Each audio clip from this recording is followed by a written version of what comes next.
Hi, all. Thanks so much for watching Making Healthcare Work for You, Different Perspectives and Empowering Solutions. I'm Stephanie Fields, joined by my co-host, Dr. Apoorv Gupta, and today we are welcoming Dr. Jenny Fraser, who has a PhD in comparative literature, is the author of The Bullied Brain and the upcoming Gaslit Brain. Thanks so much for being here. Thank you so much for having me. So we met you through one of our favorite people, Darlene, and she said you have to talk to Jen. She is a loving leader. She's doing exactly the things that you talk about. She's really passionate about making change in healthcare. And so we were like, of course, anybody Darlene sends our way, we're happy to talk to. And we've been having an amazing conversation with you in the pre-interview. And so I think I'm just going to start with tell the viewers a little bit about your background, what brought you to the work that you're doing now. Well, I came at it from a different perspective in that I was caught up in an abuse culture. And so I've been really studying abuse cultures because it was hard to understand for me. I couldn't see the value in it. I couldn't see why people behaved the way they did. It was so destructive. I just couldn't understand it. And I'm a trained academic and researcher. So when I can't understand something, I hit the books. So I started to look at medicine first. I was like, what is the impact when people maltreat other people? So I looked at medicine, I looked at psychiatry in particular, I was trying to understand the mechanisms behind why people do this. I looked at psychology, and then I hit the neuroscience. And I was an award winning educator for 20 years, and I am embarrassed to say I knew nothing about the brain. Absolutely nothing. This was like reading a new language. I was like, how come I don't know anything about the organ that I supposedly am qualified to teach? This is ridiculous. And that's when I got really engaged in that, the classic educator impulse. I was like, if I don't know this, nobody knows this, everyone needs to know it. I mean, except for experts like, medical people like Dr. Apoorv Gupta, but the rest of us don't know anything about the brain, basically. We're not taught it. It's not, dinner table conversation. And it really was the most empowering and inspiring thing I've ever read. So even though I was studying abuse culture, it is just packed full of, well, here's all the solutions. There's a ton of different great things we can do. We all have amazing neuroplasticity, which means if we have a negative dynamic happening, like we see in healthcare right now, we can change it on a brain level. And so what did you do at that point? You were in this culture, you brought it to their attention, ultimately ended up leaving because of that.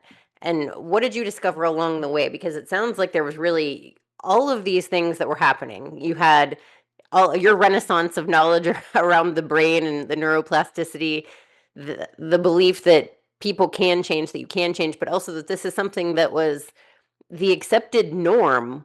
And so how do you begin using the things that you've learned about the brain to help people within big systems make these changes that everybody's kind of just been, as you say, gaslit to accept as normal? Yeah, that's the perfect way to describe it. I mean, the one of the really powerful weaknesses we have in our brains is that we can habituate anything. So our brains are always trying to conserve resources. That's why when we drive our cars, we go into automatic pilot. We've driven since we were 16, 17, and our brains are so brilliant. They go, wow, he or she's got a lot of stuff on their plate. They need to think about picking the kids up. They got to then get to soccer. Dinner needs to be made. The car actually needs a repair. Has that been booked? And you're driving from A to B. So your brain is so unbelievable. It puts the driving onto automatic and lets you just habituate all the route, the routine, other drivers. Now, if something happens, like a bike goes in front of you, someone slams on their brakes, you are going to instantly, your brain will flip and be like, I am laser focused on driving. There's a risk here. That's all I'm going to do. I'm going to focus on getting safety reestablished. Then I'll go back into automatic pilot. And I mean, our brains were evolved to manage our body budget basically. And it's a very, very complex task. It's always moving around resources. Well, it's got a deficit. It's going to have to, fix that. I mean, this whole unconscious physiological, neurological world is happening without us even making a decision. So for us to understand those mechanisms answers the question, Stephanie, like, how is it that we would ever normalize really harmful behaviors? And most people don't know. And this missing piece of information is critical.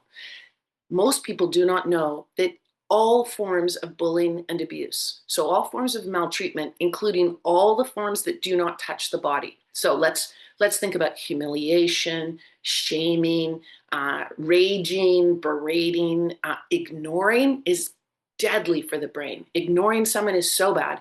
Ghosting, whatever. All of these different things that we do, facial expressions, making a joke about someone, targeting somebody, or smear campaigning them or gossiping about them, all of these things are unbelievably harmful to brain and body, and the body's never been touched. But on a brain scan, you can see the damage that it can do to the brain. It's visible, it damages brain architecture and function, and people are walking around having no idea that they don't have a moral injury, they've got a brain injury. But in our society, we're not talking about that. We ignore our brains because we can't see them, we don't know the harm being done. So I liken it, in the bullied brain, I liken it to smoking, because when I grew up, smoking was normal. Doctors smoked while they wrote your prescription. You were really, really gaslit to believe that smoking was good for you. The tobacco companies were all over trying to make you think you'd be tough, healthy, out in nature, Marlboro Man. You were going to be sophisticated like Audrey Hepburn if you smoked. There were so many great things. You're going to lose weight. Like, it was a dream come true, smoking. It was so good for you. And it was the most normal thing in the world. People smoked everywhere, including at home, at work, you name it. Well, now nobody smokes in any of those places. In fact, smoking is, you don't want someone to see you smoking because we all know it's really bad for you. And you don't want to be the person showing up who can't put away something that's super destructive. It shows that, you're struggling. Um, that's a massive change. And I think we are at a tipping point of having that same change right now, where we have been told that bullying is a necessary evil for greatness. It's been hammered into us. We think that it's how you get productivity out of people. It's how you get, performance out of athletes. We just, as you said before, Stephanie, it's normalized. We habituated to it just like we habituated to smoking.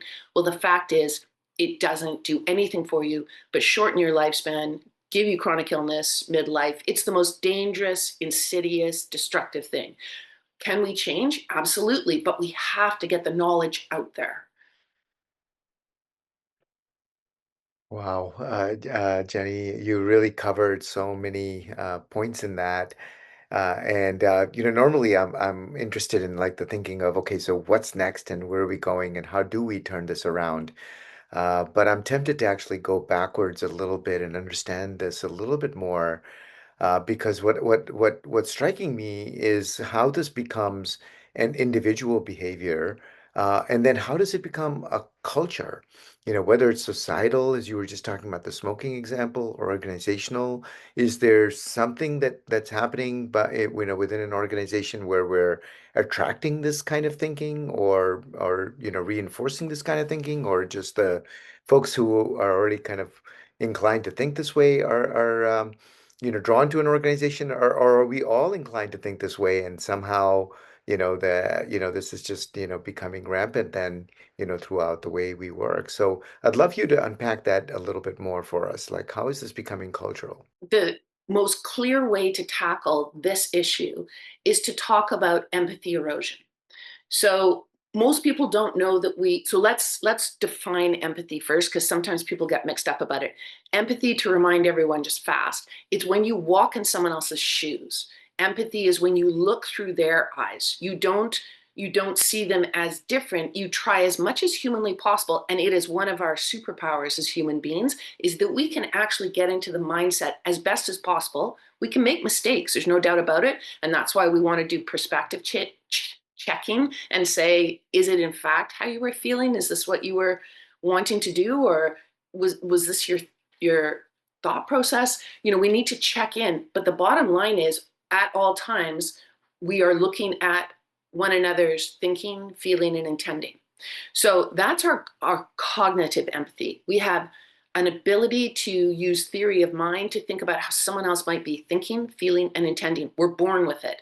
Babies are born wired with empathy. Within their first days on the planet, They are reading the room. They're reading the adults, the power people, and trying to figure out what their deal is because they're dependent for so long. That's how they survive. Now, where it gets complex and very interesting, and I think a part of it gets to your question, is we have two empathy circuits in the brain. We have our cognitive one that we just talked about, but we also have affective empathy.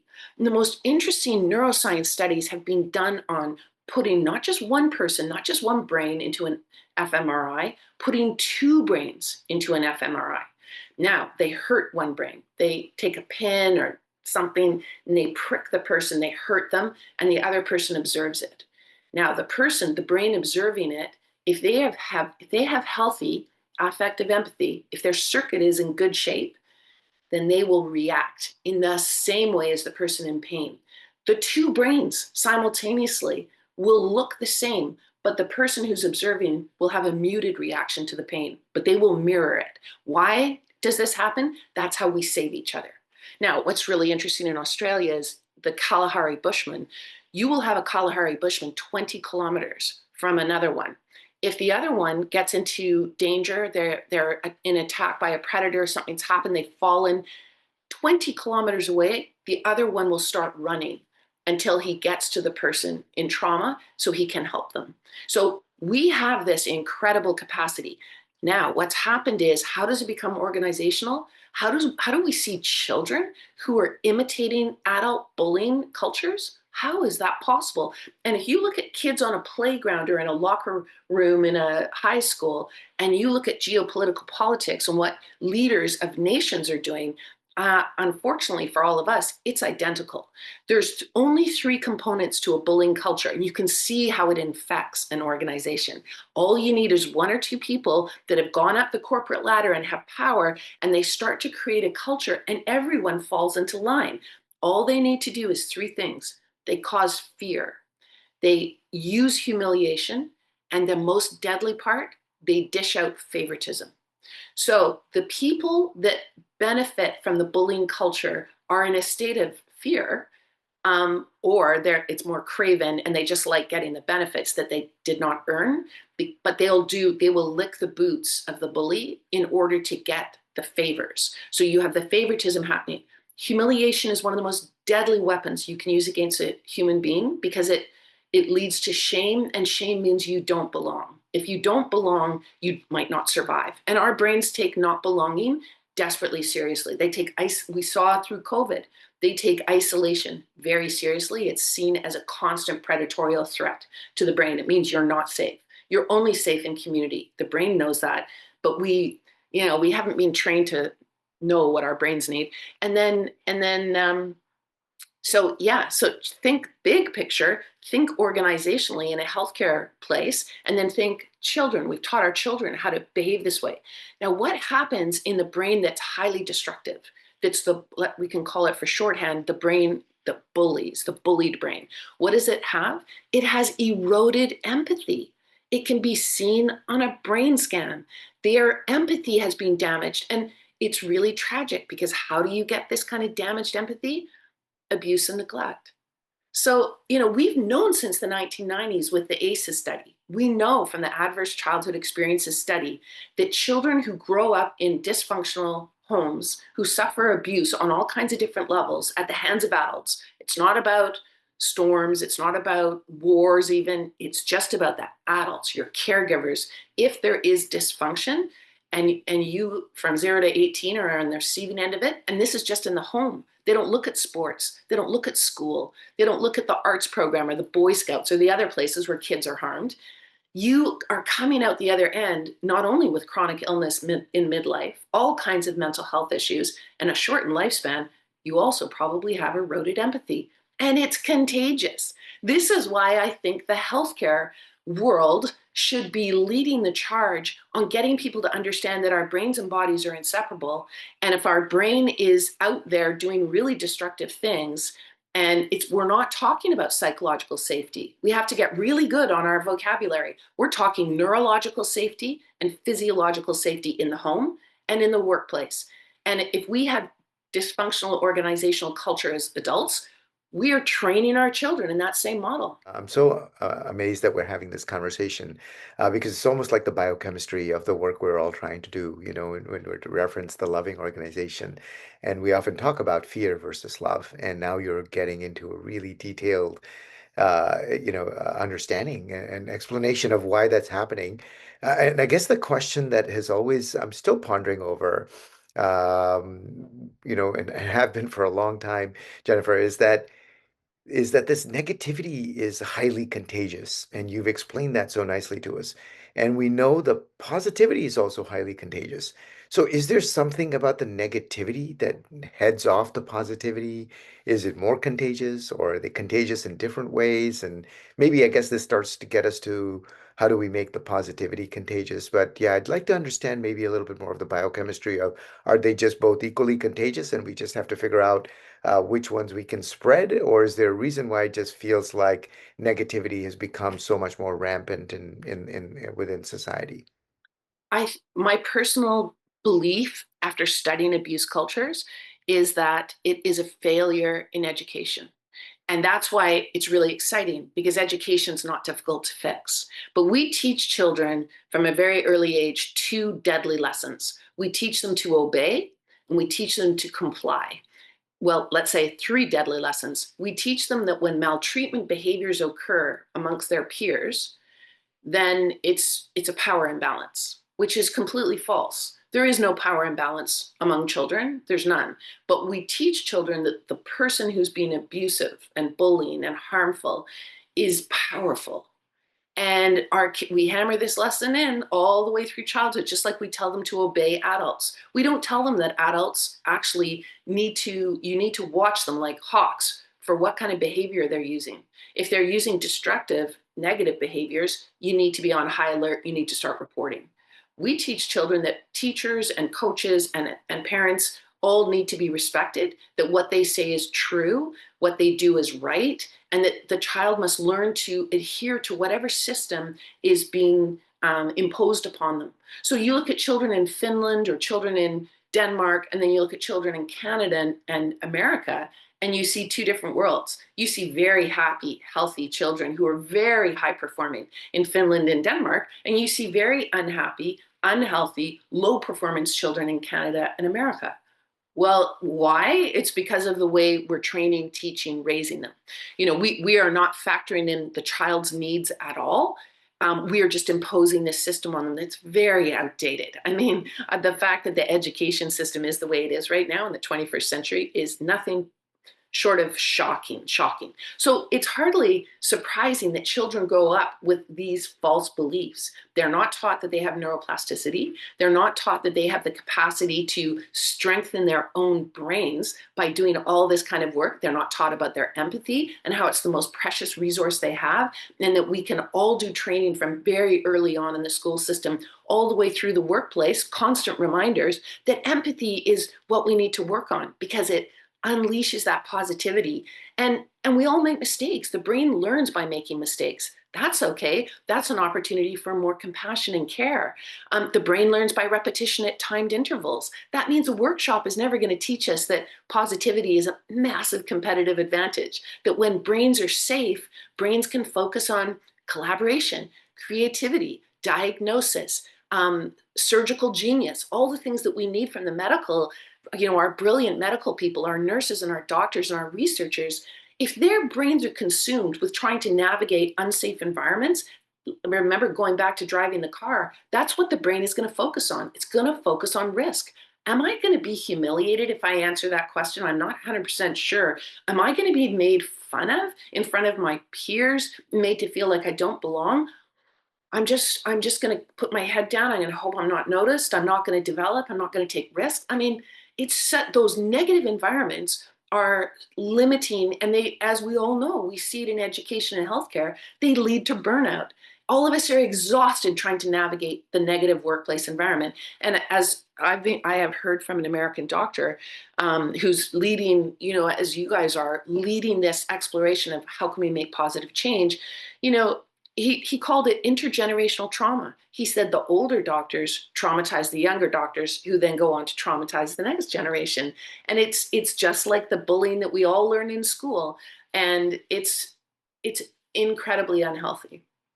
That is all so fascinating. There are 88. I need a whiteboard to keep track of all of my questions as you're speaking. And I mean, one, it's just, I mean, it's not funny, it's funny, but like thinking of all the scenarios that have happened in life. And one of them, it seems stupid. It seems like, why did this stick on my radar? But I mean, this was now probably 8 years ago, and I remember this moment. And I think sometimes these structures that we see a lot in all different industries are where they'll have, like, let's have a town hall. We're going to be so transparent. People say this, so then it's almost like a passive aggressive way to do this. Like, here we are, we're doing this. It seems like a brain confusion because you're in this thing like, oh, this is good. Any question is fine. And this person asked the question, but then it's not fine. Or was that just a dumb question? So I think that leads to these questionings. And so you have that same thing in healthcare. I'm certain you have a different opinion. You want to use a different treatment protocol. You're probably mocked for that, or you choose something that's more expensive or whatever. And so you said that there were three components of bullying. Is there something, because there has to be a way to start this? And also note that you are in Canada, but you're talking a lot about America. But I think sometimes people can look to Canada and be like, oh, they're the nice, the polite people, but you're still seeing these same issues with empathy and problems in organizations with no, they're unloving organizations. You said that several times. So it is a problem that we see all around. So, what are those steps that we can take? There has to be something that we can say, okay, if these are the three things that are components of bullying, here are the three things where we can start, because there has to be a way to go with a positive contagion that Apoorv was mentioning before. What do we do? We're in a terrible healthcare system. We're having bullying. What do we do? What do we do? I think it is a matter of the doctors today, and it's exactly what you guys are working on. The doctors today really get up to speed quickly on you cannot separate brain and body. Anything that is about healthcare has to be about the holistic self. So that includes the brain. So very, very simple. We now have lots of research. It's all in the bullied brain. I mean, I did the research myself, and I'm not a doctor. I read all the research though, and it's not new, it's not cutting edge. It is peer reviewed, replicated, decades old, and it's established. It has consensus. So now that we know that, it's just like smoking. The government apparently is not going to make any rules. They're not doing anything that I can see. Little tiny. I mean, I get called in to present, so I presented in front of the Massachusetts Senate because they are about to change their laws around psychological safety in the workplace, and they're about to change and say, is the institution responsible? And I mean, this is where I think doctors need to be saying to administrators as well as lawmakers, they have a lot of power, doctors. They need to say, you know what, your legal model is outdated and it needs to change. If it is not acceptable and it is the administration's responsibility to create safety in the workplace, if it is unacceptable to break a colleague's leg, it needs to be unacceptable to break their brain and cause damage to the vagus nerve and the way in which it's interacting with major organs and from the brainstem. That has to happen. We can't pretend that just because we can't see it, it's not happening, because it is. Science knows it is and has proven it. We can't see the broken brain, the broken leg either. But we go to an expert, we get an x-ray. We can take the brain right now. We can get an MRI, an fMRI, an EEG. We can get lots of data right away about the brain. So we can measure the damage being done as well. And it's unacceptable in the workplace. Not allowed to hurt people on any level, on the physiological, on the neurological, or on structural level. You can't hurt people at work. And so let's start from that basic level. And also, if we want to stop child bullying, there's so much attention on child bullying. Well, I guess adults are going to have to start role modeling to children in every capacity, whether it's at home, school, sports, arts. They need to start role modeling positivity, compassion, empathy. They need to talk about it. They need to give a vocabulary to it. The neuroscientists know that if we don't have vocabulary, we can't even experience something. So there is nothing more important than the language that we use, and doctors can lead the way. So we all know what a bullying culture looks like. I mean, Stephanie, you use that example right away. What was happening in that example is gaslighting. Gaslighting tells you, here's the reality. This is a town hall. It's open. Everybody is going to be respected. Every question has value. Let's do this. And then the person asks the question, and all of a sudden you decide you change the reality in that moment. What I led you to do was to trust this environment and to trust one another and to trust me most of all as the leader of this event. But actually, now I'm going to show you that there's something wrong with you. You have a problem. You asked the wrong question, and I didn't like it. And I've made an example of you. And I don't think anyone else is going to ask any other questions now. That is a classic, gaslighting is designed for you to bully yourself. It casts doubt into you about your own perceptions, your own belief about a situation. It's really, it's the meanest, cruelest thing you can do to the healthy brain, because the healthy brain turns inward and says, where have I gone wrong? How can I be better? And that internal dialogue with selfhood is highly destructive. In my work now, especially with the Gaslit Brain coming out, I train people to turn it around. When someone treats you like that in a meeting, you have to call it instantly. She should have said, excuse me, I thought we were at a transparent, all questions value. This is my work. This affects my work. I've got lots of good reasons. I'm happy to have a discussion with you or the whole crowd if you'd like to. But you see, when someone humiliates you, they're trying to tell you that there's a problem with you. And so we internalize. I keep coming back to Jennifer. You're helping us to lay out the underpinning of all the biology and psychology of fear versus love, which is this massive effort that so many of us are trying to get involved with. I come back to the idea that the fear spreads very quickly. It spreads from individual to individual. It spreads through gaslighting and bullying and other tactics. And I think we can all see that in our lives, how that fear gets inside us and then we shut down. And then at the same time, we have this loving element, which is also very powerful and it also spreads, but it seems to take more effort. Perhaps it's because you told us earlier during this interview that, it's because of our upbringing and our education, and now we've got to rework and rewire that. Maybe that's part of why it feels like it's more effort. As I think about it in an organizational context, I think it takes more effort because it requires collaboration and because it requires systems and systematization. We actually have to understand what systems are and embed the love in those systems so it can withstand the negativity that might come from individuals. But at the risk of sort of being repetitive, I'd just love for you to help us understand again, is love just more effort? And or how is love then going potentially a counterforce to evil if it just feels like fear, evil, bullying, gaslighting can spread so quickly? Hopefully that question makes a little bit more sense to you than the prior versions of the question that I've already asked. I think that people need to understand how much power they have and that their power comes from the group dynamic. It doesn't come only from within, it is utterly dependent on other people. So, human beings in organizations need to understand that they're mammals, and mammals are going to flourish when they're connected to each other.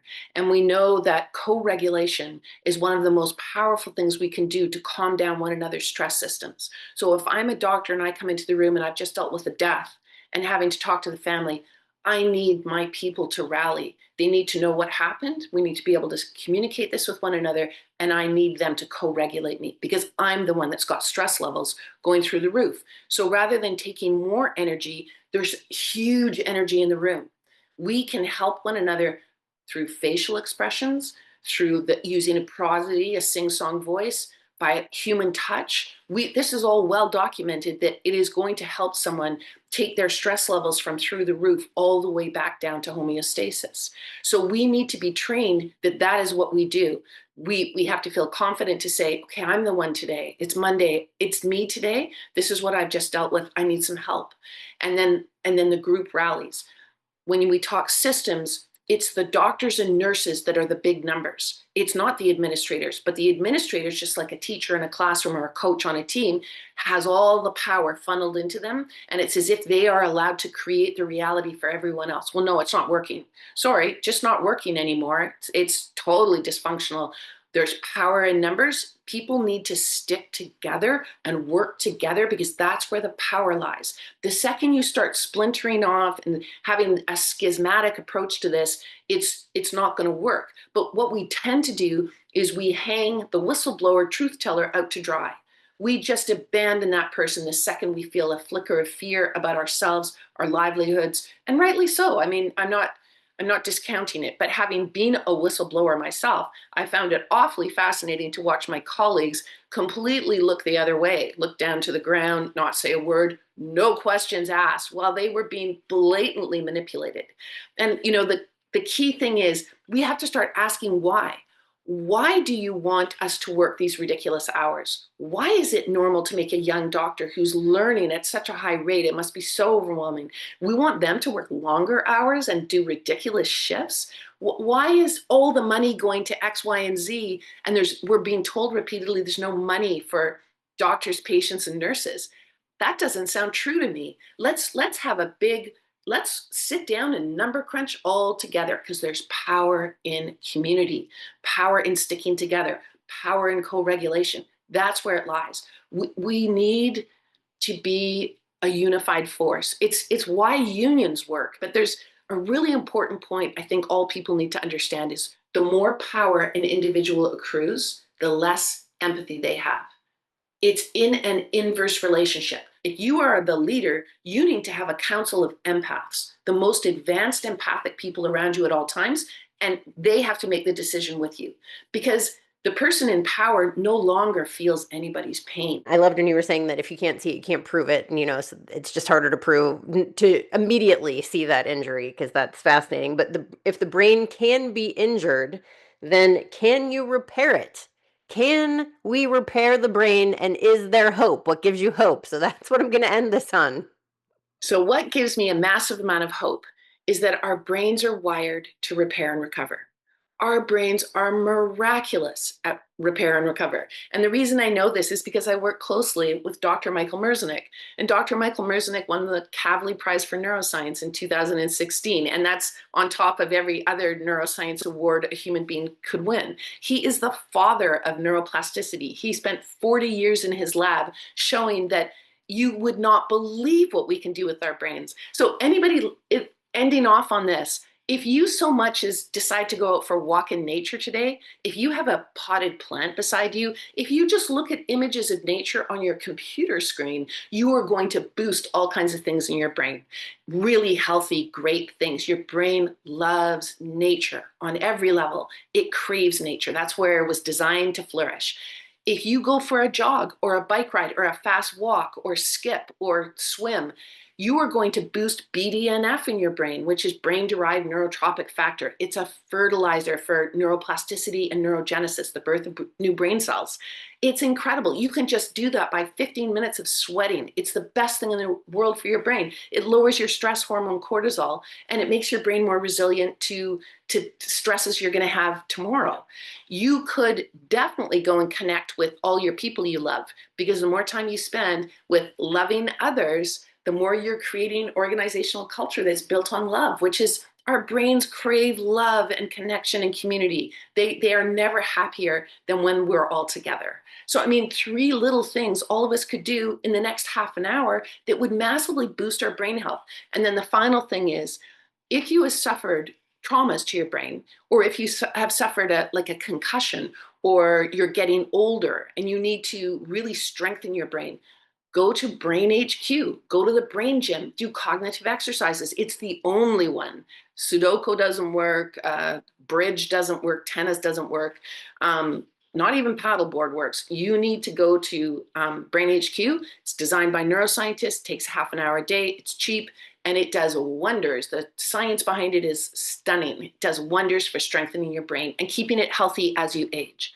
There's a million things we can do, but I don't know, I call it the new neuro paradigm. We have to start including the brain in our conversations, because then we can say to the people that want to maltreat us, and they're just like, oh, get over it, I was just joking, and all these things they say. Really, the problem lies with you, you're the problem, all the tired old playbook. All you need to do to say to them is, I'm pretty sure you don't mean to hurt my brain. I don't think you want to damage my brain, do you? I'm sure you don't. So let's figure out a different way to interact, because we know from the literature that what you're doing actually hurts your brain really badly, because it damages your empathy and it hurts mine. Surely there's a better way. Amazing. Thank you so much for being here and sharing all of this. This was an enlightening conversation. And thank you all for watching. We'll talk to you soon. Bye bye.